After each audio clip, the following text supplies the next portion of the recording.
अब पानी चाहिँ नाकभन्दा माथि जान थाल्यो। अब नेपालमा अन्तर्राष्ट्रिय चासोहरू बढ्नेछ। नेपालभित्र चाहिँ हामीले न्याय सुनिश्चित गर्न सकेनौँ भने अन्तर्राष्ट्रिय क्षेत्राधिकारको बाटो पनि खुला हुन्छ। आजसम्म सर्वोच्च अदालतले गरेका फैसलाहरूको पूर्णतया विपरीत, प्रमाणहीन। म सम्पूर्ण पार्लिमेन्टेरियनहरूलाई, संसदलाई, तपाईहरूको विवेक शक्तिलाई म आह्वान गर्न चाहन्छु कि यस्तो विधेयक तपाईहरूले स्वीकार गर्नुहुन्न। यो पुरानो विधेयक भन्दा पनि यो खतरनाक छ। एउटा संक्रमणकालीन न्यायिक प्रक्रिया अपनाएर उनीहरूलाई न्याय दिने, उनीहरूलाई क्षतिपूर्ति दिने र युद्धका नियमहरूको उल्लङ्घन गर्ने सेनाको मानिस होस्, पुलिसको मानिस होस् अथवा सरकारवाला जो होस्, अहिले आएर यत्रा वर्ष पीडितलाई पुर्याइयो। मानवाधिकार कर्मीले, यत्रा वर्ष नागरिक समाजले आफ्ना लडाईँ जारी राखे। त्यो जारी राखेका लडाईँमा फेरि एकपटक झुक्क्याउने काम भयो। अनि सरकारले यसलाई देखाइखाने बाटो बनायो र कागजी रूपमा न्याय प्रक्रिया टुङ्ग्याउनु पाए विदेशीलाई देखाउनु हुन्थ्यो। संयुक्त राष्ट्रमा गएर गरेको चाहिँ कमिटमेन्टलाई, मानवाधिकार समितिमा गएर गरेको कमिटमेन्टलाई चाहिँ पुरा गरौँ भनेर भ्रम फर्न पाए हुन्थ्यो। जरुरी छ र त्यो पुर्याइएन भने न्यायका विषयमा, 10 वर्ष द्वन्द्वका विषयमा, यो देशमा उठेका कुराहरू, पीडितहरूका कुराहरू, राष्ट्रिय र अन्तर्राष्ट्रिय निकायहरू उनीहरूले गर्ने हामीप्रतिको व्यवहार, सम्मेलन, समर्थनदेखि अनुदानसम्मका विषय जोडिएका विषयलाई अहिले आएर यत्रा वर्ष पीडितलाई पुर्याइयो। मानवाधिकार कर्मीले, यत्रा वर्ष नागरिक समाजले आफ्ना लडाईँ जारी राखे। त्यो जारी राखेका लडाईँमा फेरि एकपटक झुक्क्याउने काम भयो। पटक पटक झुक्क्याउने काम भएको छ। त्यो झुक्क्याउने काम हुँदाखेरि हामीले तपाईँहरू मार्फत नै खबरदारी गरेका छौँ र झुक्क्याउन अहिलेसम्म नदिएको। कम्तीमा विषय रह्यो भने अपराधी कठघरामा उभिन्छ भन्ने हाम्रो ध्येय हो, त्योभन्दा बाँकी केही होइन।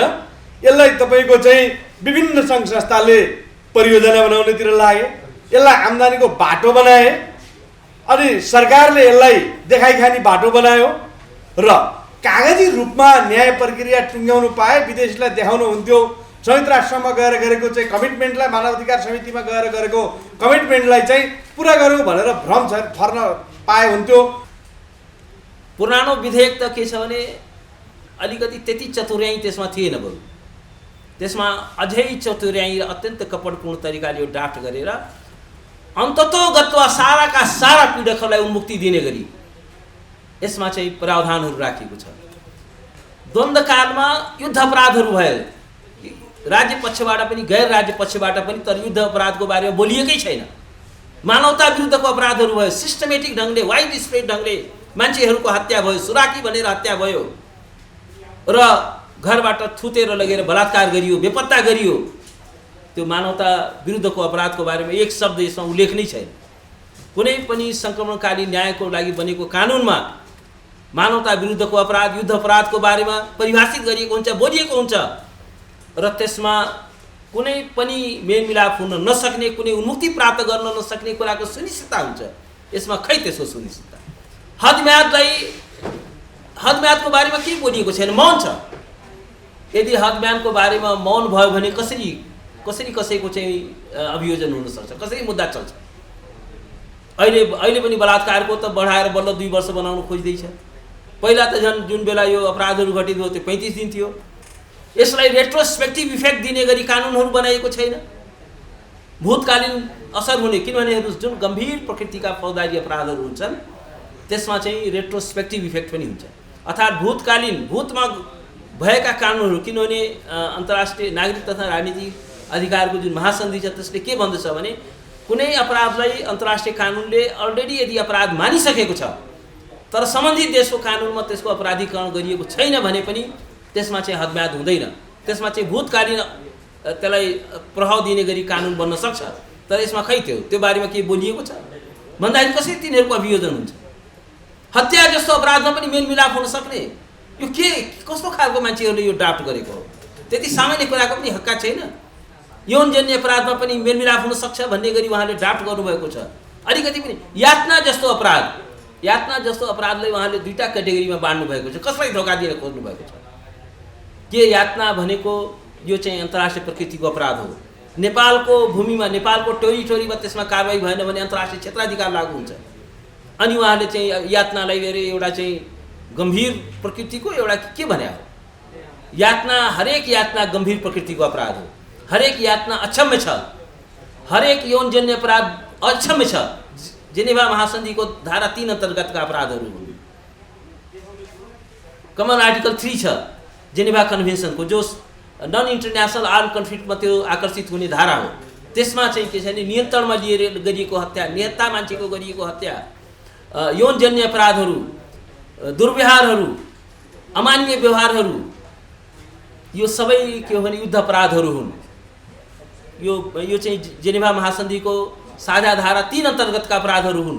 यसमा चाहिँ अनिवार्य प्रोसिक्युसन हुनुपर्छ, अनिवार्य रूपमा अभियोजन हुनुपर्छ भन्ने कुराको सुनिश्चितता हुनुपर्छ। यदि नेपालभित्र त्यो दण्ड हुन सकेन भने, दण्डको सुनिश्चितता हुन सकेन, न्यायको सुनिश्चितता हुन सकेन भने एउटा कुरा हाम्रा राजनीतिज्ञहरूले कान खोलेर सुन्नुहोस्, यो भित्तामा लेखिएको अक्षर हो, यसमा अन्तर्राष्ट्रिय क्षेत्राधिकार आकर्षित हुन्छ। आज कम्बोडियामा के हुँदैछ? 40औं वर्षपछि त्यहाँ ट्रायल हुँदैछ। नाजीहरूको अहिले पनि खोजी कोही 98 वर्ष पुगिसक्यो, कोही 100 वर्ष नाग्न थालिसक्यो, ती मान्छेहरूलाई समाती अहिले पनि ट्रायल हुँदैछ। त्यसकारण के हो भने यो यस्ता प्रकृतिका अपराधहरूले उन्मुक्ति प्राप्त गर्नै सक्दैन। त्यसमा अन्तर्राष्ट्रिय क्षेत्राधिकार आकर्षित हुन्छ। त्यसकारण एउटा कुरा म के भन्न चाहन्छु भने अहिले यो पार्लियामेन्टलाई, अहिलेको एक्जिस्टिङ राजनीतिक दलहरूलाई एउटा मौका थियो, अन्तर्राष्ट्रिय जगतलाई एउटा मेसेज दिने मौका के थियो भने नेपालको न्याय प्रणाली सक्षम छ, प्रभावकारी छ। नेपालले भर्खरै एउटा संविधान बनाएको छ। अब हामी चाहिँ डेमोक्रेटिक नेसनहरूको, रुल अफ ल भएका नेसनहरूको इन्टरनेसनल क्लबमा नेपाल सामेल भएको छ र हाम्रो न्याय प्रणाली यति सक्षम छ कि हामी आफ्नो देशभित्रै हामी चाहिँ के छ भने न्यायको प्रश्नलाई सम्बोधन गर्न सक्छौँ। त्यो एउटा म्यासेज दिन सक्नु पर्थ्यो। हाम्रो न्याय प्रणाली अत्यन्त म्याच्योर्ड छ, परिपक्व छ, तर हामी के म्यासेज दिँदैछौँ? हामी चाहिँ त टाट पल्टेका छौँ। हामी चाहिँ हाम्रो न्याय प्रणाली पनि छैन।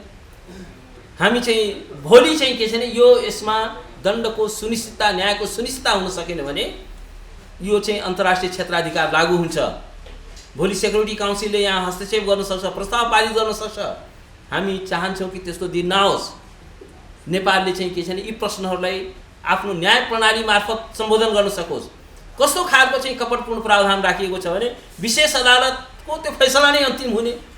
यस्तो पनि कहीँ जुरिस्प्रुडेन्स हुन्छ? विशेष अदालतको फैसला कहीँ अन्तिम हुन्छ? त्यसमाथि एक त यत्रो गम्भीर अपराधहरूमा, अनि त्यस्तो अपराधहरूमा पनि चाहिँ पुनरावेदन नहुने, त्यो के भन्न खोजेको, के गर्न खोजेको? र एउटा कुरा के छ भने सजाय घटाउन सकिनेछ। सजाय घटाउने भन्ने कुरा त्यो त्यति सम्भव छैन। कसुरको मात्रा अनुसार दण्ड हुनु पर्यो। Punishment according to the gravity of the crime, कसुरको मात्रा अनुसार दण्ड हुन्छ। आर्बिट्रेरी ढङ्गले, स्वेच्छाचारी ढङ्गले सजाय घटाउन पाइँदैन। त्यसका केही अन्तर्राष्ट्रिय मापदण्डहरू छ। यहाँ चाहिँ के छ भने अपारदर्शी तरिकाले पनि सजायहरू घट्न सक्ने, न्यून सजाय दिने, उन्मुक्ति। पहिलो त यो यसरी प्रबन्ध गरिएको छ कि मुद्दै चल्दैन। कसम कदाचित कसैले मुद्दा चलिहाल्यो भने पनि मुद्दा चल्दै पनि पीडकले चाहिँ निवेदन दिएर होइन म अब चाहिँ क्षमा माग्छु भनेर भन्न सक्ने भयो, म चाहिँ पश्चाताप गर्छु भन्न सक्ने भयो। त्यसो पनि त्यो कुरा सम्भव छैन। र गम्भीर अपराधहरूमा हत्या, यो बलात्कार, यी सबै गम्भीर अपराधहरू हुन्। हत्यालाई दुईटा क्याटेगोरीमा बाँड्न पाइँदैन। हत्या भनेको हत्या हो, बन्धक बनाएको भनेको बन्धक बनाएको, अपहरण भनेको अपहरण हो। यो सबै गम्भीर अपराधहरू हुन् र यसमा चाहिँ कुनै मेलमिलाप हुनै सक्दैन, उन्मुक्ति प्राप्त गर्नै सक्दैन। र यी सबै अपराधहरूमा के हुन्छ भने कसुरको मात्रा अनुसार दण्ड, त्यसलाई स्वेच्छाचारी ढङ्गले दण्डलाई घटाउने त्यो अधिकार कसैलाई पनि छैन। त्यो चाहिँ कसैले राजनीतिक उन्मुक्ति प्रदान गर्न सकिँदैन। राजनीतिको नाममा अपराधलाई चाहिँ उन्मुक्ति प्रदान गर्ने कुरा चाहिँ खतरनाक हुन्छ। त्यसले मुलुकलाई अर्को द्वन्द्वमा लैजान्छ। त्यसले मुलुकमा अर्को दण्डहीनताको कुसंस्कृतिलाई पैदा गर्छ। हामी दण्डहीनताको एउटा कुचक्रमा पस्नेछौँ। यो कुरालाई चाहिँ हामीले हेक्का राख्न जरुरी छ। त्यसकारण अब यो सजाय घटाउने कुरा, अब मुद्दा चलाउने वा नचलाउने पनि महान्यायाधिवक्ताको चाहिँ विवेकमा राखिएको छ। अनिवार्य रूपमा जब चाहिँ के छ भने एउटा आयोगले, पहिलो कुरा त यो आयोग नै कस्तो बन्ने हो, हामीले देख्यौँ कस्ता किसिमका मान्छेहरू चाहिँ आयोगमा लागिए। त्यसको बारेमा पनि चाहिँ के छ भने एउटा पारदर्शी तरिकाले यो आयुक्तहरूको गठन हुनेछ भन्ने कुराको पनि कुनै एउटा एक लाइन पनि कहीँ बोलिएको छैन। त्यसको बारेमा चाहिँ वाइडर पब्लिक डिबेट हुनेछ, कन्सल्टेसन हुनेछ, भेटिङ हुनेछ भन्ने कुरामा एक शब्द बोलिएको छैन। आयोगलाई वाइडर म्यान्डेट हुनेछ भन्ने कुरामा पनि यो मसौदाले केही पनि बोल्दैन। त्यसकारण के छ भने यो आयोगले कसरी फङ्सन गर्नेछ, त्यसको चाहिँ रिसोर्सेसहरूको बारेमा, त्यसको म्यान्डेटको बारेमा पनि केही बोल्दैन। भनेपछि एउटा कमजोर प्रकृतिको आयोग बनाएर, पहिलो कुरा त आयोगले चाहिँ प्रोसिक्युसनको कतिवटा सिफारिस 1 वर्षको म्याद राखिएको छ। कमसेकम म्याद राख्दा त एउटा हास्यास्पद ढङ्गले राख्नु भएन नि। ओरिजिनल म्यान्डेट कमसेकम अहिले चाहिँ के छ भने साँच्चीकै भन्यो भने अहिलेसम्म धेरैचोटि आयोगहरू 2 चोटि गठन भयो, पटक पटक म्याद थपियो, तर त्यहाँ 0 प्रोग्रेस। भनेपछि त अहिले नयाँ साँच्चीकै एउटा क्रेडिबल आयोग बन्ने हो भने त्यसलाई एउटा चाहिँ रिजनेबल टाइम त दिनु पर्ला नि। त्यस कारण के छ भने कमसेकम ओरिजिनल म्यान्डेट त 2 वर्ष दिउँ, गुड फेथमा काम गरोस्, त्यसपछि अब बढाउनै पर्यो भने बढाउँला। तर के छ भने यदि कुनै प्रोग्रेस त्यसले देखाउन सकेन भने अहिलेको जस्तो भन्ने उद्देश्य राजनीतिक दलहरूको छ। त्यसमा सहायक चाहिँ को भइदिनु हो भने अहिले वर्तमान कानुन मन्त्री जो हुनुहुन्छ उहाँ मानवाधिकारमा लामो समयसम्म लड्नु भएको, राष्ट्रिय अन्तर्राष्ट्रिय रूपमा मानवाधिकार विषय आफूले जानेको हो भनेर दाबी गर्नु भएको, कतिपय न्यायिक कुराहरूमा उहाँ आफै पनि लड्नु भएको र त्यो नजिर कायम गर्नु भएको व्यक्ति, सँगै चाहिँ अदालतमा यी विषयहरूमा मुद्दा लडेको व्यक्ति, उहाँले गरेका कमिटमेन्ट यो विषय चाहिँ न्याय दिनुभन्दा पनि न्याय टुङ्ग्याउनतिर लागेको एकातिर, अर्कातिर उहाँले तपाईँको चाहिँ हामीसँग गरेको कमिटमेन्टमा म न्याय टुङ्ग्याउने होइन, म न्याय चाहिँ दिने मान्छे हुँ, न्याय दिने भएको हुनाले न्याय दिनका लागि तत्पर छु। यो कुर्सीमा बसेर मैले यो काम गर्न सकिनँ भने मेरो यो छाउैने मन्त्री हुनुको उद्देश्य अर्को छैन। अर्को उद्देश्य नभएका कारणले मैले नसकेका दिन म फेरि साथीहरूका बिचमा आउँछु र आन्दोलनमा लाग्छु भनेर उहाँले गरेको कमिटमेन्ट अनुसार ओमजीले प्रस्तुत गरिसक्नुभयो, राजनजीले भनिसक्नुभयो। त्यो प्रस्तुत गरेको कारणले र यसमा के आधारमा बिग्रियो भन्दाखेरि संविधानले दिएको न्यायिक अधिकारका कुरा, शान्ति सम्झौताका कुरा, त्यसपछि गएर प्रचलित फौजदारी कानुन, यहाँहरूलाई मैले प्रश्नसँग बुझाउनु पर्ने हुन्छ। फौजदारी अपराधमा तपाईँको अनुसन्धानको प्रक्रिया छुट्टै छ।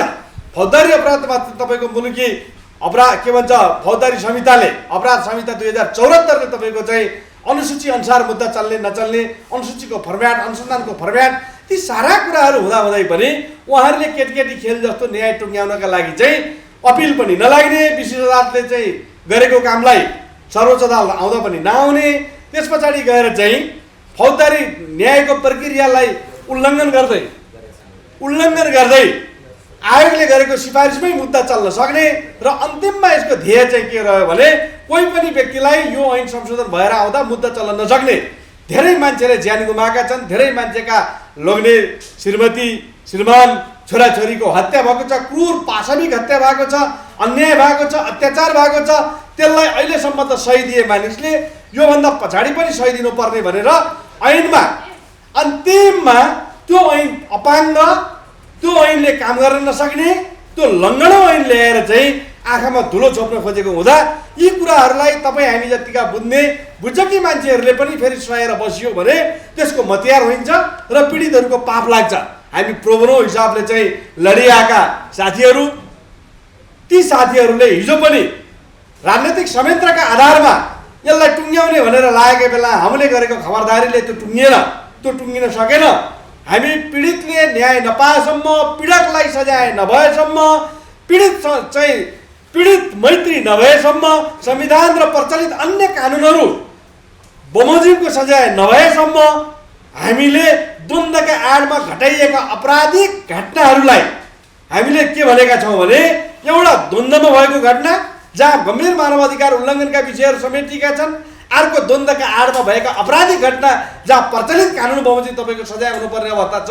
यी दुवै अवस्थामा पूर्णतया अनुमुक्ति दिने गरी एउटा मुद्दा पनि दायर हुन नसक्ने प्रक्रियाबाट कहिलेकाहीँ भनिन्छ नि कसैलाई नियुक्ति दिनु पर्यो भनेदेखि नाम मात्र लेख्न बाँकी राखेर फलानाको नाति, फलानाको छोरो, फलानो भन्ने मात्र बाँकी राखेर बाँकी सबै योग्यता त्यो व्यक्तिलाई मिट गर्ने गरी चाहिँ कहिलेकाहीँ नियुक्तिका लागि नियमावली बनाइन्छ, कानुन बनाइन्छ। त्यस्तै यसमा पनि घुमाइ फिराइ कुनै पनि व्यक्तिलाई सजाय हुन नसक्ने परिस्थिति क्रिएट गरेर चाहिँ फौजदारी न्यायको ठाडो उल्लङ्घन, आजसम्म सर्वोच्च अदालतले गरेका फैसलाहरूको पूर्णतया विपरीत, प्रमाणहीन र अपराध संहिताको प्रचलित कानुनको विपरीत गर्नुपर्ने के थियो भनेदेखि योसँग सम्बन्धित न्याय दिने कानुनहरूसँग सम्बन्धित कानुनहरूलाई एकमुष्ट संशोधन गरेर एकमुष्ट त्यो कानुनलाई विशेष कानुन बनाएर त्यहाँबाट विशेष अदालतमा जाँदाखेरि चाहिँ प्रचलित सिद्धान्त र कार्यविधिहरूलाई अपनाउँदै त्यसका आधारमा न्याय दिन्छु भनेर भन्नुपर्नेमा उहाँहरूले पीडितलाई बेइमान गर्नुभयो। पीडितको मात्र सरकारको विषय होइन, मानवाधिकारको सरकारको विषय हो। हामी चाहिँ न्यायका पक्षमा आवाज उठाउने, मानवाधिकारका पक्षमा आवाज उठाउने साथीहरूले यो कुरालाई हामी यसै भन्न सक्दैनौँ। र मन्त्रीज्यूले पनि आफूले जुन कमिटमेन्ट गर्नुभएको छ, कमिटमेन्ट बमोजिम चाहिँ उहाँले ऐन संशोधनमा विधेयक पेश गर्न नसकेका हुनाले उहाँले हामीलाई बोलेको, हामीसँग छलफलमा बोलेका विषयहरूका आधारमा आजैका मितिमा आफूले मैले काम गर्न सकिनँ, यो मन्त्री भएर बस्दाखेरि चाहिँ काम गर्न नसकिँदो रहेछ, आफूले चाहे जस्तो हिजो बोले जस्तो नहुँदो रहेछ भनेर उहाँले चाहिँ नैतिकताका आधारमा आजैका मितिमा कानुन मन्त्रीले राजीनामा दिनुपर्ने अवस्था छ। त्यो हामीले मागे होइन, त्यो उहाँले भनेको, उहाँले म राजीनामा दिन्छु सकिनँ भने साथी हो र सडकमा साथीहरूसँग आन्दोलन गर्न आउँछु भनेर भन्नुभएको थियो, कमिटमेन्ट गर्नुभएको थियो। यहाँहरूले उहाँलाई नै सोधे हुन्छ त्यो कमिटमेन्ट तपाईँको हो कि होइन भनेर। त्यस कारणले गर्दा त्यो आधारमा उहाँले चाहिँ नैतिकताका आधारमा राजीनामा दिनुपर्छ नम्बर 1। नम्बर 2, उहाँले जुन छालछामवाला विधेयक चाहिँ संसदमा दर्ता गर्नुभएको छ त्यो विधेयक फिर्ता गरेर फेरि विज्ञ साथीहरूको, पीडितको, मानवाधिकार कर्मीहरूको सुझाव र सल्लाह बमोजिम हामीले पेश गरेका सुझाव र सल्लाह बमोजिम त्यो संशोधन विधेयक संसदमा पेश भएर पारित हुनुपर्छ। पीडकलाई चाहिँ सजाय हुनुपर्छ, पीडितले न्याय पाउनुपर्छ। अमूर्त रूपमा न्याय गरिदिए भनेर हुँदैन। न्याय भन्ने कुरो पाउनेले पाएको जस्तो हुनुपर्छ, दिनेले दिए भनेर मात्र हुँदैन। त्यसकारण न्याय नपाउने गरी संशोधन विधेयक पेश गरिएको विधेयकलाई तुरुन्त फिर्ता ल्याउने र त्यसलाई फिर्ता ल्याउन सकिँदैन या त्यसलाई थप संशोधन गर्न सकिँदैन भने कानुन मन्त्रीले आजैका मितिमा चाहिँ राजीनामा दिनुपर्छ। मेरो भनाइ यति छ साथीहरू। हस्, धन्यवाद। धन्यवाद इन्द्रजी। अब म नेपाल मानवाधिकार सङ्गठनका अध्यक्ष मामुनीश्वर आचार्यजीलाई आग्रह गर्छु।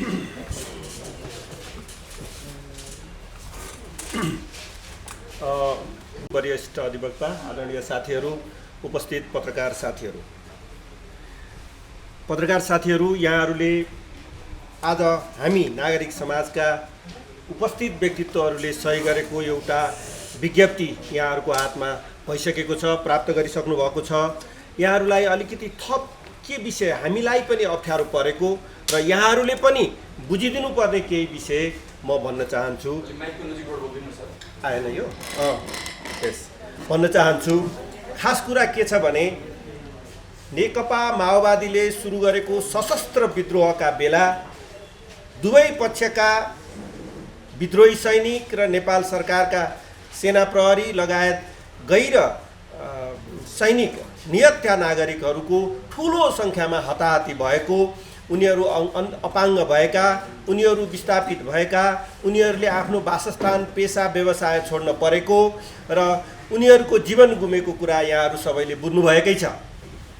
र विश्वव्यापी अभ्यास के हुन्छ भने सशस्त्र द्वन्द्व समाप्तिपछि द्वन्द्वका पीडितहरूलाई एउटा सङ्क्रमणकालीन न्यायिक प्रक्रिया अपनाएर उनीहरूलाई न्याय दिने, उनीहरूलाई क्षतिपूर्ति दिने र युद्धका नियमहरूको उल्लङ्घन गर्ने सेनाको मानिस होस्, पुलिसको मानिस होस् अथवा सरकारवाला जो होस्, अहिले एउटा कपडपूर्ण तरिकाले हेर्नुहोस् 2006 देखि पटक पटक चाहिँ के हो भने कानुनहरू बनाउने कोसिस भयो, आयोगहरू गठन भयो। सबै यो एउटा धोखाका लागि आयोगहरू सृजना गरियो, धोखाको लागि कानुनहरू बनाइयो। तर त्यसमा चाहिँ न्यायको सुनिश्चितता गरिएन, न्यायको प्रश्नलाई तिलाञ्जली दिन खोजियो। हामी एउटा कुरा स्पष्ट रूपमा भन्न चाहन्छौँ कि जबसम्म न्यायको सुनिश्चितता हुँदैन तबसम्म दिगो शान्ति हुन सक्दैन। दिगो शान्तिको आधार भनेको शान्तिको सुनिश्चितता हो। यो ब्ल्याकमेलिङमा टिकेको शान्ति होइन, यो धोखाधडीमा टिकेको शान्ति होइन। आज अहिले पनि शान्तिको प्रश्नलाई, न्यायको प्रश्नलाई सत्ताको टुलको रूपमा, सत्ताको भर्याङको रूपमा युज गरिँदैछ र यसलाई लिपापोती गर्न खोजिँदैछ। र यसकारण अहिले तत्कालको योभन्दा अगाडि जुन आएको ऐन थियो त्यसलाई पनि हामीले रिजेक्ट गर्यौँ।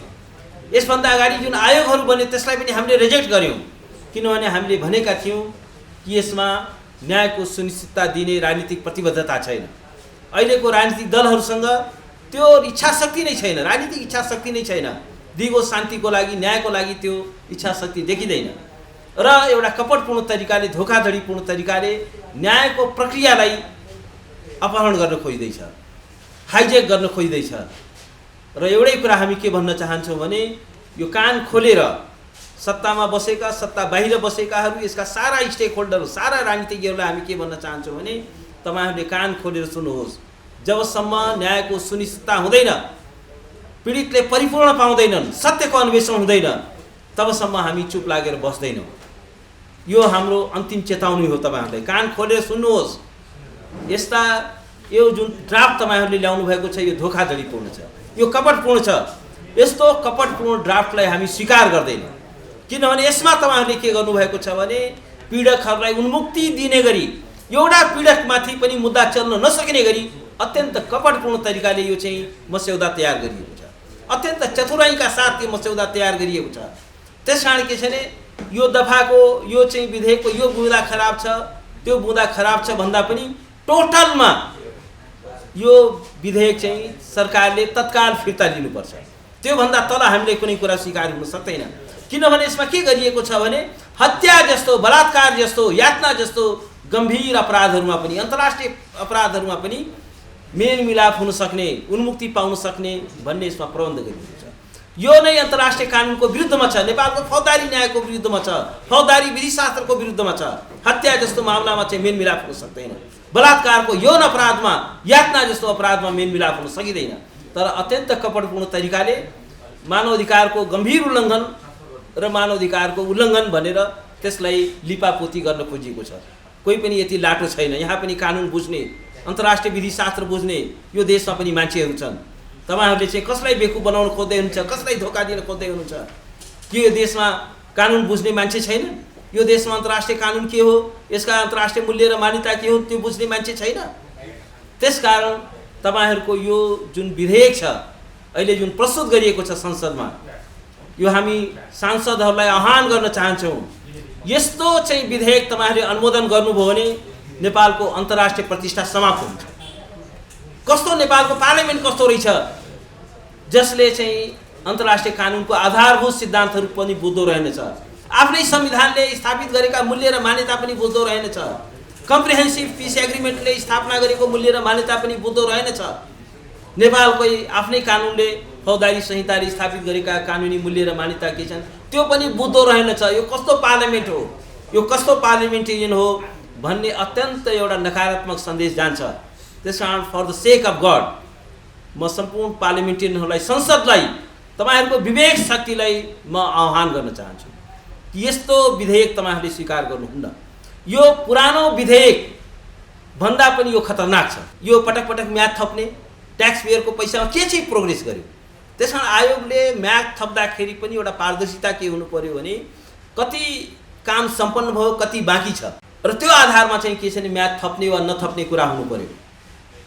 त्यसकारण त्यहाँ पनि कुनै त्यो कुराको पनि कुनै सुनिश्चितता यसमा प्रदान गरिएको छैन।